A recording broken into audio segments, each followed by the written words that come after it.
Örüş problemdir bizdə. Bu kənddə 110-dur, 120-dur ailə yaşayır. Məmmədov Natiq deyilən biri birinci savxodan Şəkin kəndindən. Bu yeri zəbt eləyib. Sənəd almışam deyir, bu yer mənimdir. Sənəd dedi bizə göstərmir. Yataq tikəcəm burada. Onda bu kənd köçüb geçsin.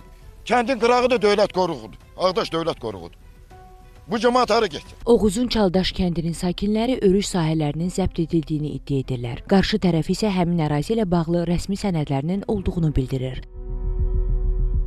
Sakinlər deyirlər ki, əsas məşğuliyyətləri heyvandarlıqdır. Onların sözlərinə görə, kəndin qara torpaq istiqamətində olan dağlıq ərazidən həmişə otlaq sahəsi kimi istifadə ediblər ki, ancaq hazırda həmin ərazinin 87 hektarını Şəkidən olan fermer alıb, orada heyvandarlıq təsərrüfatı yaratmaq istəyir. Biz gözümüzü açandan kənddə yaşamışıq, 55 yaşım var. Yəni buraları örüş kimi tanımışıq, örüşümüzdür bizim mal, bura cızıq çəkiblər indi buradan belə. Katastr gətirib cızıq çəkirlər ki, bura bizimdir. Şəkinin torpağıdır, mənim bir adama verilir torpaq.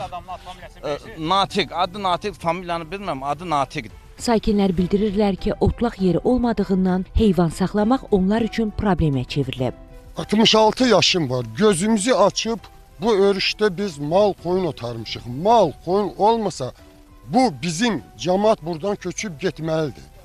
Çaldaş kənd İnzibati ərazi dairəsi üzrə nümayəndə Elçin Babayev sorğumuza cavab olaraq bildirdi ki, sakinlərin qeyd etdiyi əraziyə qədər olan kənddən təxminən 1 kilometr məsafədə yerləşən sahə Çaldaş kəndinin örüş ərazisidir və Oğuz rayonunun Çaldaş kəndinə aiddir. Onun sözlərinə görə söhbət gedən 87 hektarlıq sahə isə onlara məxsus deyil və Şəki rayonunun Qaratorpaq kəndi ərazisinə daxildir. Qaratorpaq sakini Natiq Məmmədov həmin sahəni 2022-ci ildən icarəyə götürdüyünü təsdiqləyən rəsmi sənədi təqdim edib. Bu sahəni, sözü gedən 87 hektar sahəni 22-si 11-ci ay 2022-ci ildə icarəyə götürmüşük. Daşınmaz əmlakdan katastr xidmətinə 1520 manat asan xidmətdə pul ödəyib, çekimi də almışam, sonra da təqdim eləmişəm daşınmaz əmlaka.